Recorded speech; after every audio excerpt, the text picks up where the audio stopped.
Life is full of doors that don't open when you knock on them, no less than those that swing open when you don't want them to at all. The Amber Chronicles. I noticed a strange phenomenon after the second day of school at the Slavic Church Seminary. Some kind of gentleman suddenly appeared after my first independent night trips into my personal worlds.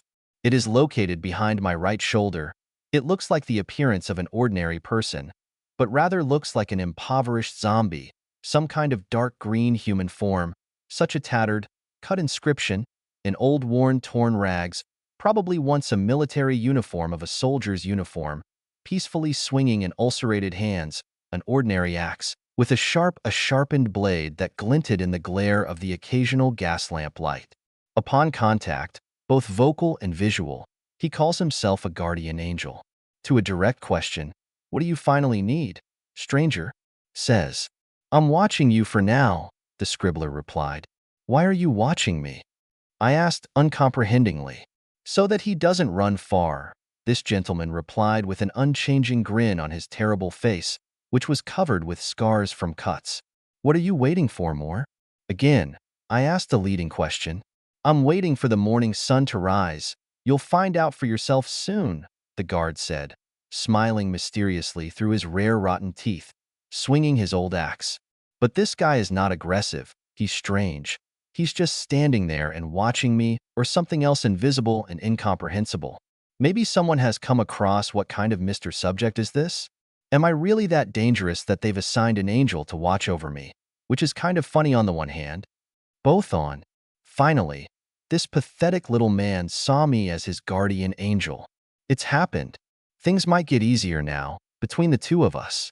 So angels can take almost any form, but this man saw what I really am, what I look like.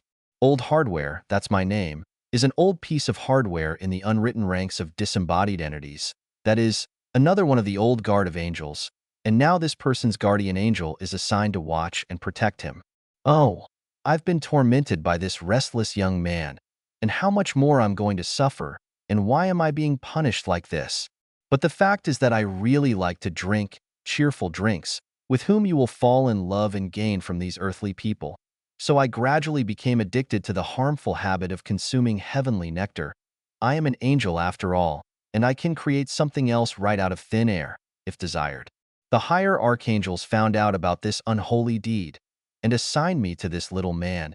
In addition, they condemned me to follow him in this stupid guise and protect him from the black forces of darkness. The first adventure. Near the swamp forest. The first rule. Nothing is impossible. If you can't do something, don't think that no one else can. My skittish and stubborn mare disappeared somewhere again, gnawing off the thin rope with which I tied her to a post of a frozen tree, striving and probably wanting to become someone's tasty meat for a night dinner. In this dark, deserted and gloomy forest, where we were now, having stopped for the night and rest. I am Agni and the same angel overseer Hardwar, from those very first days spent in the seminary, when I was an inexperienced novice, as my mentors later explained to me. I discovered the ability to see unusual vision, to see invisible entities that are inaccessible to ordinary people. The institution where I studied was quite unusual for the Slavic diocese of the church. It recruited students from everywhere, from all the boundless lands of the Middle Woodlands with supernatural abilities. This seminary trained hunters for all evil spirits displeasing to God and vile, seducing weak, unstable, lost souls of people, disembodied creatures climbing from the depths of hell. Having found out about my personal guardian and my secret gift, the tutors of the seminary began to teach me with a vengeance all the secret teachings of combat white magic, counteraction to black magic, and all the other wisdom of their craft. After a couple of years, my studies ended, and the masters blessed me, provided me with a set of necessary amulets, artifacts, and a personalized enchanted dagger in the shape of a holy crucifix, and sent me into life to help and serve ordinary people and the church, giving me easy tasks through their messengers and magic mail. Then everything as I gained experience, more and more difficult and challenging. This is my alma mater. For several months now, in the remote town of Cravo, a satanic blood-sucking ghoul has been operating, subtly killing people and first conducting his black, blasphemous rituals over them. The bodies of the unfortunate numerous victims were drained of blood, organs were removed and covered with some kind of black ash, from which a strong smell of devilish sulfur could be felt. The entire population of the town, male and female, from young to old, was in fear and horror, trying to leave their homes less in the evening and even more at night. Reinforced by volunteers and driven by the promise of a large reward for their capture, the city guard ran off their feet, searching for this elusive, bloodthirsty ghoul, each time attacking a hot trail and another victim, again and again losing sight of him, like an old hound dog that cannot follow the trail of a forest hare.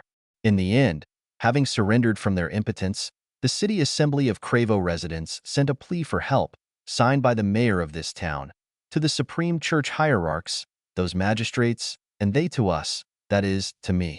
That's how we ended up in this wilderness, on the way to my difficult mission.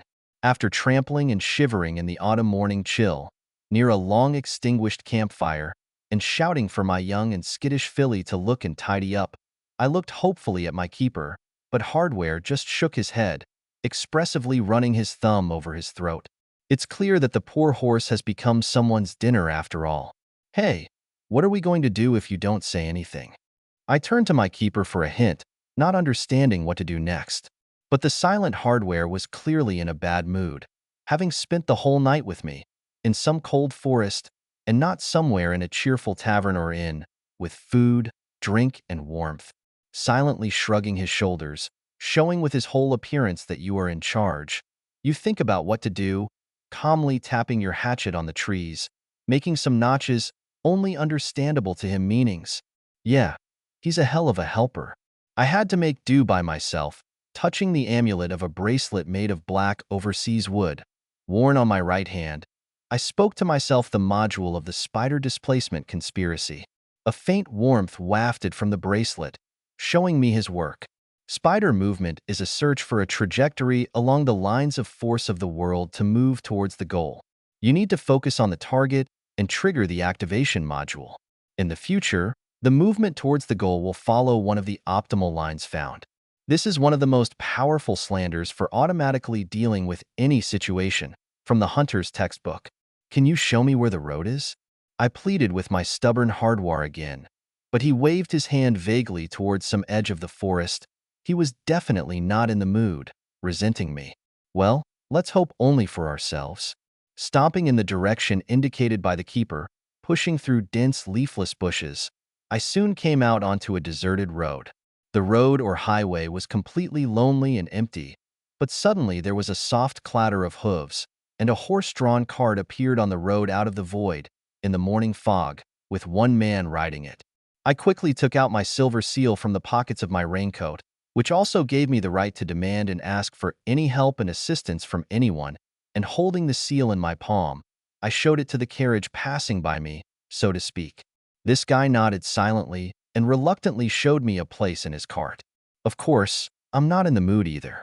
And what happened to you? What kind of fly bit you too? I asked myself a rhetorical question that did not need an answer, telling the sullen man the purpose of the journey, that I needed to get into the womb. He frowned even more angry, not knowing who. Apparently he needed to go in a completely different direction, closer to the side of his woman. It would be possible to talk about a drain funnel, but it was necessary to save personal strength for more important things than spending it on a simple village peasant. Drain funnel forms a powerful energy drain. From the drain to the structure with excellent power and illegibility, you can throw a parasitic channel into the funnel, or a channel to someone, for example, the tail from the object search spell module. The funnel sucks in the dirty and evil energy of the object, draining everything very quickly and efficiently. All love spells, incantations, and spells, simple of course, from a desktop textbook. It took me several long hours in a rough cart along the highway to the town before we reached the solidly thick city gates at the entrance to Cravo. After saying goodbye to my sullen driver, before that I gave him 2 pilates, small silver coins, in order to reward him. After all, for some hard work and forced inconvenience, I went to the closed gate. There was a rope with a copper ring hanging on the gate. I pulled it several times. The lattice door on the gate at head height opened with a slight hitch, and the sleepy, wrinkled face of one of the guards at the entrance poked out. And who the hell are they talking about? The voice of the lazy guard and the bribe-taker asked with displeasure. At the entrance to the city, it was required to pay an entrance fee, and some of it, as everywhere else, the guards appropriated a bottomless pocket for themselves.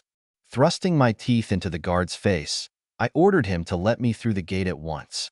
"This is the moment, my dear sir," the guard fussed, twisting the handle of the heavy, creaking gate mechanism. "Report to the mayor immediately that I have arrived."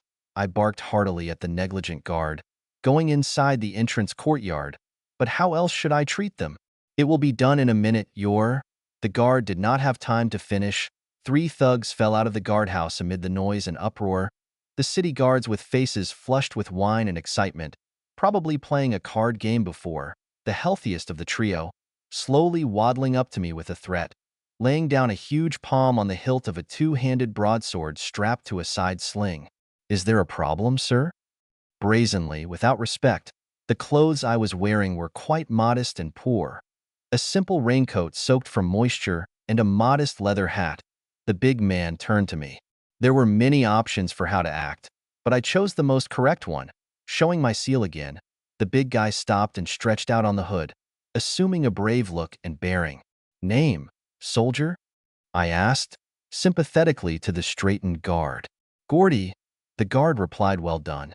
In the evening, you will come with me with your team, report to the mayor, and you will wait at his house," deciding to take him and other guards to help. I dropped a coin into a chest with a slot for collecting tolls, turned around and walked away, followed by the angry stares of the bewildered guards, thinking to stretch my stiff bones and walk on foot, find a tavern or an inn. I needed a little rest before evening work. Walking along the main street, I came across a 2-story building with a dirty, crooked sign, "Chicken."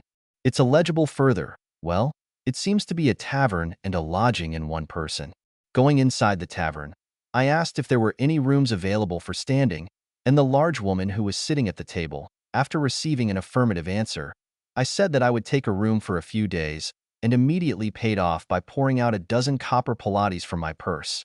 Having ordered food and drink to the room of the portly innkeeper, a drink in the sense of a jug of fresh cow's milk, for accelerated recovery, I lay down on the bed with pleasure, stretching my tired loins, looking around the cramped room, not finding my usual companion. Probably he went for a walk as usual, scaring cats and dogs with his image, apparently deciding to change my annoying company. He thoughtfully took my blade out of its sheath. It was a double-edged blade made of light meteorite steel, with magical runes inscribed in the middle of the blade, made by an unknown blacksmith master. I asked the masters how many times. They smoothly evaded the answer. Or maybe they themselves were unaware of who this master was. The guard of the blade was wide and elongated, carved from obsidian along with a bone hilt, with a spherical pommel of the hilt, decorated with a large faceted crystal of black tourmaline. This blade did not serve to protect or attack ordinary people. When the steel of the blade came into contact with the devilish essence, it absorbed it into itself like a sponge, taking its black soul essence inside, storing it inside and not releasing it anymore. If you looked closely with your free vision, you could see dark, voiceless shadows floating and writhing like swamp leeches, deep in the steel of the blade. There were already more than a dozen black magical souls on his account. Holding the blade in my hands, I unknowingly fell into a light and fast sleep, apparently unconsciously turning on the spell Colored Dreams, because I had an unusual dream. Colored dreams, dreams on request, including the opportunity to get a good night's sleep, wake up refreshed, order a sleep scenario, watch certain events in your life or other events, get the necessary information, become aware of yourself in a dream by controlling sleep. Object search, to find the object of interest, but in a dream. Finding the root of an object is to find what gave rise to the object, its connections and causes. In a dream, I saw the reason and who was to blame for everything. He was a local resident of the city, quite influential, a merchant who lived in a rich 2-story house. But now and in the future he will hide in some poor wooden hut full of people. He caused this dark force, the demonic essence of the Wolfman, to materialize, while simultaneously inhabiting it himself and staying in a completely different place. The Wolfman, having done his dirty deed, killing another victim, disappeared, evaporating right into the air. I felt all this in a dream. The day was rolling towards late evening. When I woke up from sleep, I had to get to work, jumped out of bed, drank a cup of milk in one gulp, had a quick snack. Hardware had already appeared, standing by the window, holding his axe on his shoulder. Focusing on the obsidian charm bracelet on my left arm, I cast several spells in a row. Scent magic, object search, life control, air transmutation, and 28 lives. The slander, the smell of magic, refers to the search for magical demonic entities that change the reality of the world locally, for situations when a person cannot understand the causes of events or doubts that this is someone's influence. The reason for this influence may not be a conscious negative impact. Life control is a revitalizing magical combat spell that can be used on one dedicated organ of the body to give or take vital energy from enemies. Transmutation of air creates an opportunity to transform an object, a situation through working with probabilities, affects both the personal future and the future of the world around us, which means working in different frequency bands. 28 lives is an enhanced version that restores and nourishes the silver life thread, builds a dense structure around it like armor, including additional channels. Well, that seems to be it. You can get ready to go. Throwing on my cloak, I turned to Hardware. Well, let's show everyone that we don't eat our bread for nothing. The guard nodded silently, agreeing with me, and threateningly waved the axe over his head, showing that he was not actually against it. It was already night and dark outside, and the full yellow-faced moon had risen when we left the hospitable inn. I didn't need a torch and a kerosene stove. With my extra vision, dilated pupils, I saw in the dark no worse, or maybe better, domestic cats. The boulevard didn't need any light sources either. So we walked through the night streets, an indistinguishable pair, making our way to the burgomaster's house. My intuition told me that the wolfman would also be out on his bloody hunt soon today, and today it was necessary to stop this madness of death dancing on the streets of the city. There were no passers-by on the streets at all. Everyone was hiding in their houses from horror, defending themselves with flimsy doors and flimsy walls of houses. I knew firsthand that a wolfman hungry for human blood could, if desired, demolish all obstacles and break into shelters, killing everyone indiscriminately, sowing death, blood, and horror in its path. His bloody harvest. With an active search, I easily found the burgomaster's house. On the square near the entrance to the burgomaster's house, people were crowding with burning torches. I could constantly hear the chatter of useless prayers addressed to God the Almighty. A bearded man in a monk's habit, with a large silver cross on his chest, conducted all this madness, the local priest father loudly intoning the words of prayers from the psalter. Worshipping parishioners in a hysterical trance, stood aside a group of guards with prided arms, with swords and halberds, huge pistols at the ready, apparently fearing an unexpected attack from a mystical scourge. I approached him with questions. What kind of father is so strange, and why don't the parishioners pray in the city church? Gordy replied, embarrassed, and spoke in a voice trembling with fear. This is the city priest, Father Belislav, and they are praying because something desecrated our church the other day. The bell on the bell tower cracked and no longer rings properly. The altar with icons is painted with all sorts of diabolical inscriptions. The pulpit was burned by an incomprehensible fire that got there. When I heard this news, I thought about it. It seems that evil has gained strength here. It was so easy not to stop it. Rule 2. Calculate the consequences, but not more than 2 steps ahead. The outcome of the game can change at any moment due to a change in the initial parameters of reality. The job no longer seemed so simple to me. The desecration of the city temple, it was already serious, but it was too late to retreat. Pulling myself together, I asked Gordy, "What are your pistols loaded with?" "I know what. Sprinkled with holy water with a powder charged with lead," Gordy replied. "Recharge it. Find some salt and charge it instead of lead. It should help a little." "Well, holy water is also a thought. You need to tell your father and parishioners to hold holy water in their hands for protection," I replied proudly. Gordy nodded and went back to his guards, giving short commands and approaching his father, interrupting him and saying something in his ear. A couple of guards darted somewhere into the darkness, probably went in search of salt. As time passed, the tension in the air grew before our eyes. The frightened howling of yard dogs could be heard in the distance. As if anticipating something, Echoes of fake church chants and howls of dark inspired entities could be heard, the echo of spoiled bell ringing. The desecrated church came to life at midnight, breathing in the satanic energy of death. The priest, shuffling his feet in his cassock, ran up to me, as if seeking protection. "Hello, sir. I don't know what your name is. I was told that you—" "Come on, father. Time is running out. I'm Agni from the Brotherhood of Hunters," I said, interrupting him in mid-sentence. "Do you have holy water?" "No. Oh my God.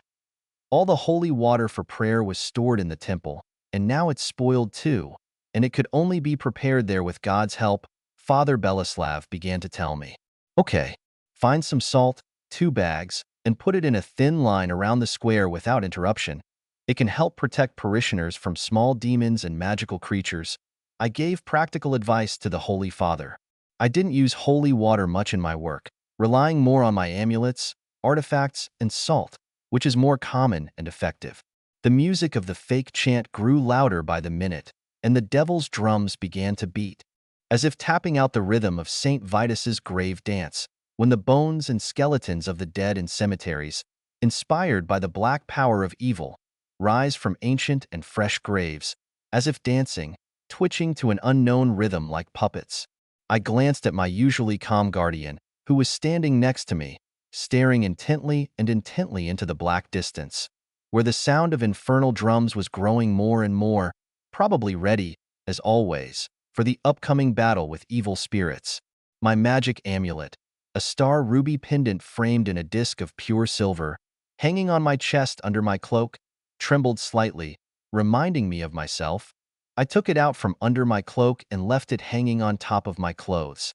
I quickly cast another powerful spell, the separation of worlds, fortunately, while I had a free minute, activating the pendant for a dangerous situation. Separation of worlds. It is possible to single out what is necessary to be in life and reality and what should not be present in it. The rest will fall into the third, but there may be side effects in the process of changes. The separation follows the lines of force of the world and, if used carelessly, can lead to very serious consequences. It is recommended to use it only in emergency situations or when absolutely necessary. Using this spell algorithm does not guarantee the price of the changes that occur. You can collect what you consider dear to yourself and forget something important, which will end up in the none zone and may or may not suffer. Usually, however, there are no serious consequences if you divide the world into all this and one thing that is not needed. When the slander algorithm is activated, the unnecessary is released from consciousness as if by moving outside, away from oneself, after which you just need to switch your attention for a while to something else, from the hunter's textbook. My initial plan was quite simple, to send a group of guards led by Gordy ahead as bait. When the Wolfman shows himself, I come into the game. But the situation had already radically changed. It was no longer about the Wolfman alone. The danger threatened all of us who were in the city. The prayers in our square subsided. The Holy Father sent his parishioners for salt. I shouted to Gordy that he would call the entire city guard here to the square, on my behalf. Gordy nodded and disappeared for help. My pendant stopped shaking and burst into ruby sparks, illuminating everything with flashes of bright scarlet dawn. No worse than an ordinary torch. The harbingers of the demon of darkness, unrealistically large crows covered with shaggy dark fur, appeared and materialized in the sky, deafening the entire space with their vile cawing, opening their beaks wide, flapping their wings. The people gasped in fright, having never seen such a sight, and rushed around in fear. Not knowing what to do, human howls, lamentations, and horror hung in the hot night air. I swiftly drew my blade, chanting my battle spell, Harbingers, raising its blade to the sky. Harbingers are 7 of my materialized and inspired allies, viewing the probabilities of the future along your path, in the broadest sense of the word, the path of reality and defeating the distortion of reality, 2 allies of search and information, and 5 allies acting on the principle. I am a skating rink, sweeping away all obstacles in my path.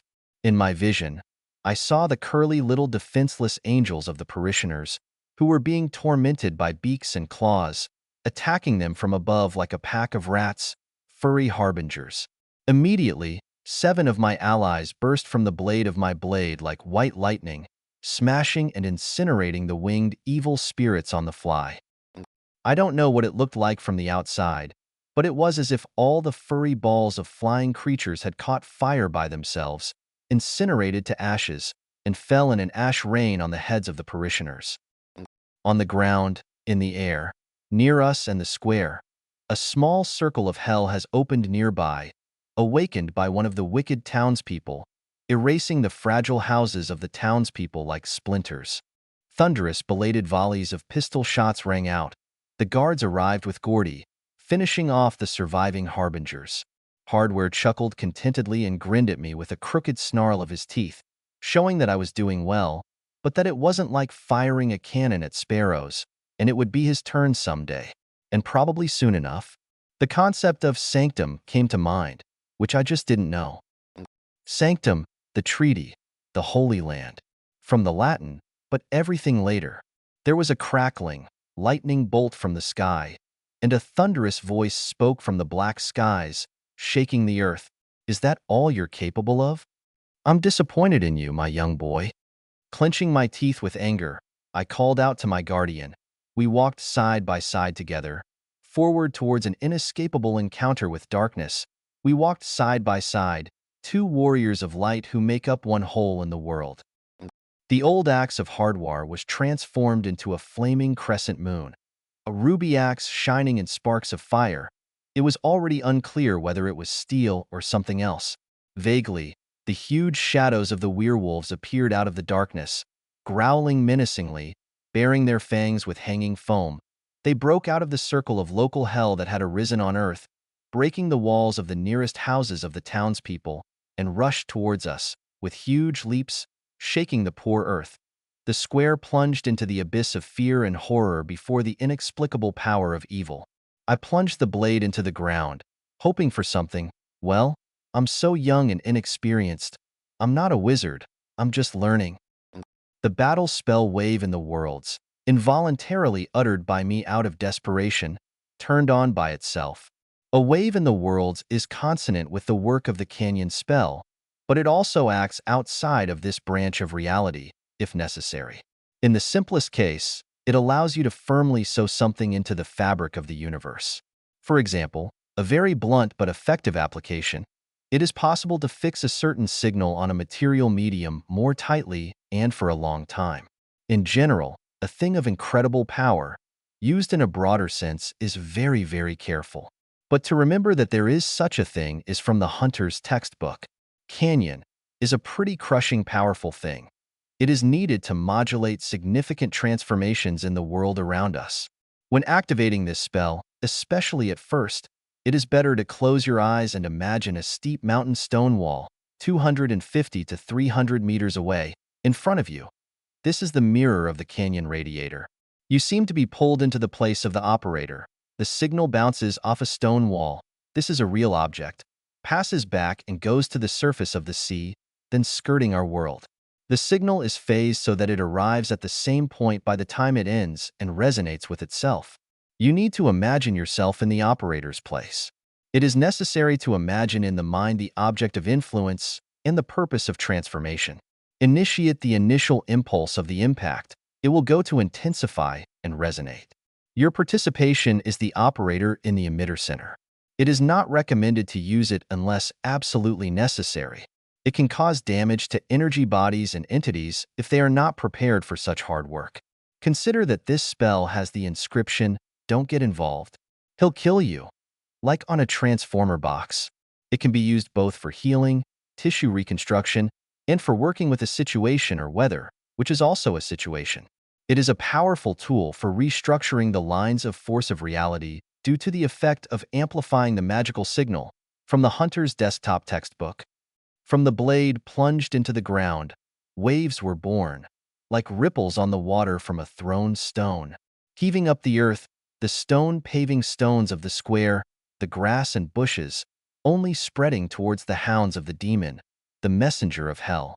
My powerful spell simply swept the unfortunate wolfmen clean into another branch of reality, into another, numerous universe, once created by gods and devils, cleansing this fragile human world of filth and evil spirits.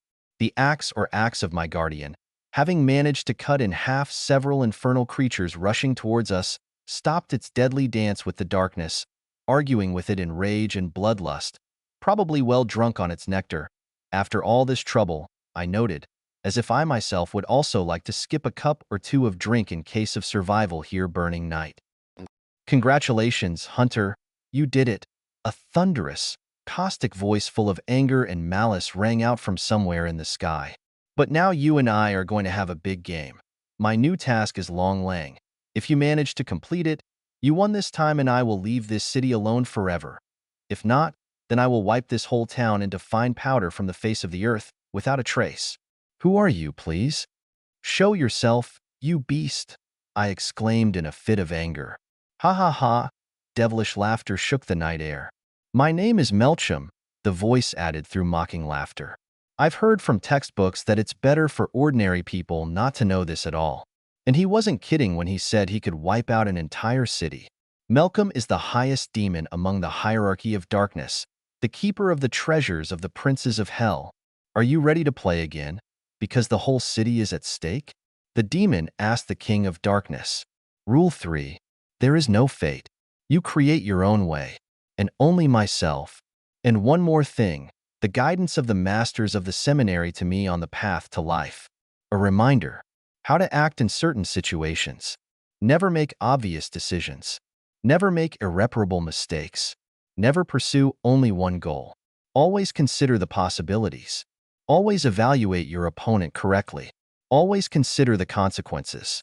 I replied without hesitation that I was ready, glancing sideways at my faithful guardian, who stood inseparably by my side in moments of danger. Remember, Sanctum, growled the eerie, unearthly voice of the devil's messenger. Something appeared out of the night air, a strange arch of pulsating light, glowing from within, invitingly emitting a blue-white light. Enter it, the demon's harsh voice commanded, brooking no objections, and I went in there. Well, where is this young sucker going? My angelic friend, couldn't we have done something else? Get out of this town as soon as possible. Hardware lamented to an inexperienced protege, desperately waving his arms to resist the force pulling the guardian into the depths of the magical portal. I woke up in total darkness, leaning my back against the icy wall of a room. It was cold, terribly cold, like in a frosty frozen cellar, and I was a little glad that I hadn't taken off my raincoat in the heat of the fight in the square, wrapping myself in it and buttoning myself up. I need to remember and understand where I found myself when I entered this ominous arch. It looked like a huge graveyard, an underground crypt. Turning on my vision, I looked around in more detail. The guard was standing next to me and looking at me reproachfully, as if asking where you led us, lowering the axe to the ground, as if exhausted. At least he wasn't cold. I was a little mistaken. It was the space of a huge cave, the uneven stone walls of which were covered with icy frost and frost. The huge body of the cave was meandering out of sight. Quarries, I guessed it. It's clear where we were thrown, near Cravo, I heard. There were abandoned underground quarries where they used to mine building stone. Okay, don't sulk, something happened. I apologetically turned to Hardwara. Better help me get out of this place. I uttered the slang, climate control, the innate human ability to automatically regulate body temperature, chattering my teeth from the dead cold, trying to keep warm. Come on, help me, I asked Hardwara, closing his eyes, trying to focus on an imaginary object in his mind, saying the spell, take from the gap space, or a similar spell corridor, attunement to a specific place not here in this reality. Applicability is limited by personal power. Take from the gap, pulling out information or objects. The same thing is similar. It takes a lot of perseverance to get the effect. A quick effect is probably not possible for most magicians, but the basic settings of the algorithm and the state of magic are still there. From the textbook, I needed a simple source of heat and light, an ordinary torch. Imagining it in great detail, a gnarled wooden pine shaft soaked in resinous hemp, I slowly stretched out my hand towards Hardwar, trying to feel an imaginary torch. My fingers came across something rounded. There is. It turned out that the hand was holding the very torch that I had imagined. Hardware stretched out an unusual axe and touched the blade to the tarry top of the torch. The torch burst into flames, sparks and black smoke from burning resin lit up, illuminating the uneven light of the cave space, the chipped walls. Well, it's easier now. It's much warmer and brighter. It's not so gloomy when the fire is shining. Having warmed up from the actions, I began to think about the situation. It was clear that I had to get out of here to the top before I turned into a piece of frozen meat. The only question was, the quarries, I knew, stretched like a vast web of underground passages, in which it was no wonder to get lost. I had to use heavy artillery again and use magic spells. The following two spells are essentially understandable to those who have read Zelazny. We are talking about different ways of influencing reality through the multivariants of chaos, air, or the order of the earth, as well as amber. The prefix evacuation means we're getting out of here, and not necessarily literally. The point is that we need to quickly find a way out of an unpleasant situation that we generally do not need. This is different from changing the situation for the better, if we still need it, because making your feet and staying inside the situation are different. In the amber version, it is about finding existing ways of peaceful order that move us to a more orderly state, the reality of the world, than the current one. In a new place, we will be more stable, massive, and unshakable. Nevertheless, we will have fewer opportunities for action, but less chance of getting into a new mess. In the chaos variant, we are talking about finding ways to rattle, invariants, strange situations, shifting us into a completely chaotic state in relation to the current one. This will probably lead to greater mobility, but it requires internal stability to replace the lost external stability, as well as readiness for change and anomalies. These spells may not be related to physical movement, but only to an attempt to escape from a certain situation. However, it is recommended to use them very extremely and very carefully. In principle, sequential use is possible. Their effect can be projected onto the object, as, by the way, with most slanders, but then the evacuation zone is your current position and you need to understand in advance how the object of influence is shifted relative to it. Evacuation of amber seeks ways out of the situation, including physical routes of movement through the lines of force of the world. Evacuation of chaos seeks a way out through the destruction of order, a shift in the air, chaos. The next few parts of the spell work with external objects and change people, as a rule, and change their reaction to you or to the situation. It should be understood that for many, their effect may not be strong enough, and that you can interfere with their work with your consciousness by thinking backwards. Theoretically, taking into account the model of the world and the reality of the reflections of chaos, that is, the possibility of parallel branches, both spells can be used to move to another branch of reality, but in practice there are difficulties with this, and this remark is rather intended to note that this should be avoided in order to avoid unnecessary problems on your head. From the Hunter's Textbook.